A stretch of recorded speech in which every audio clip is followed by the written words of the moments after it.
Assalamualaikum warahmatullahi wabarakatuh. Hai guys, balik lagi. Ini kita bakalan bahas tentang bahayanya rokok. Oke, perkenalkan dulu, saya Adriana Diva. Saya berasal dari Universitas Negeri Medan, Prodi Pendidikan Masyarakat. Ya, mari kita bahas tentang bahaya rokok.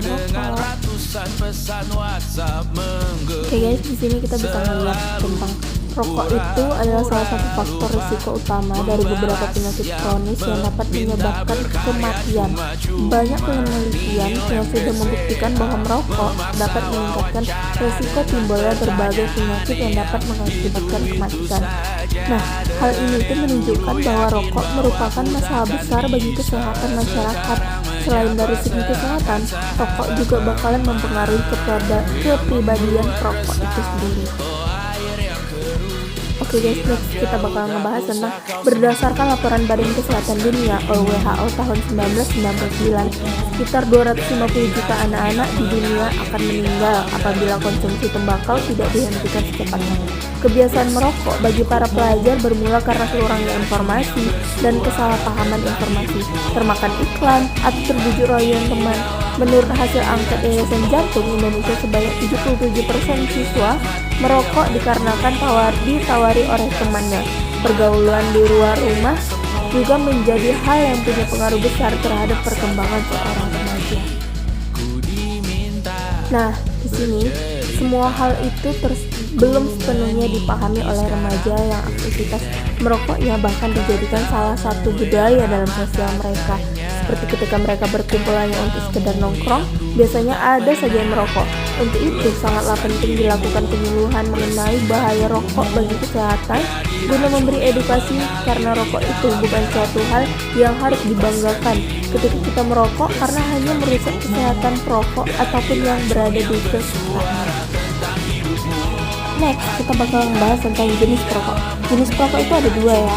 Nah, yang pertama itu perokok aktif, adalah yang merokok secara langsung melewati rokok batangan atau bisa kita sebut dengan orang yang merokok.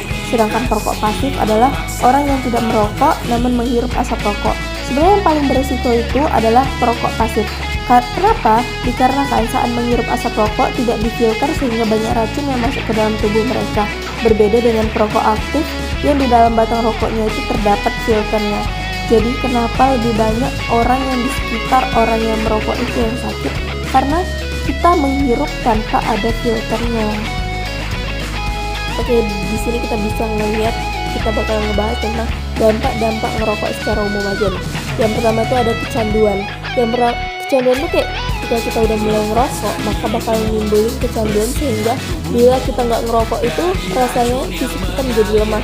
Kemudian yang kedua itu ada menimbulkan gejala penyakit jantung dan organ tubuh lainnya. Terus juga bisa menyebabkan kematian. Selain kematian juga kita bakal ngerasain kerusakan di gigi. Oke, di sini kita juga bakal ngebahas tentang keuntungan dari tidak merokok. Yang pertama itu, dengan berhentinya dari merokok, maka dapat menghindari orang-orang yang dicintai atau orang sekitar kita dari penyakit akibat menjadi perokok pasif yang menghemat uang.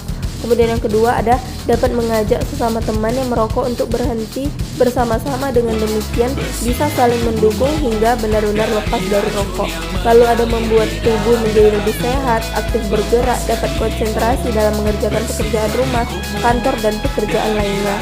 Lalu yang terakhir itu, apabila masih tergiur untuk merokok, maka jauhkan pikiran tentang itu dan berpikirlah hanya akibat buruk dari rokok. Jangan ditunda-tunda untuk berhenti merokok dan mulailah dari sekarang, karena hidup akan lebih berkualitas tanpa rokok. Oke guys, cukup sekian yang bisa saya sampaikan. Buat semuanya, mari kita sayangi hidup kita, sayangi diri kita, jauhi rokok. Buat perhatiannya saya ucapin makasih.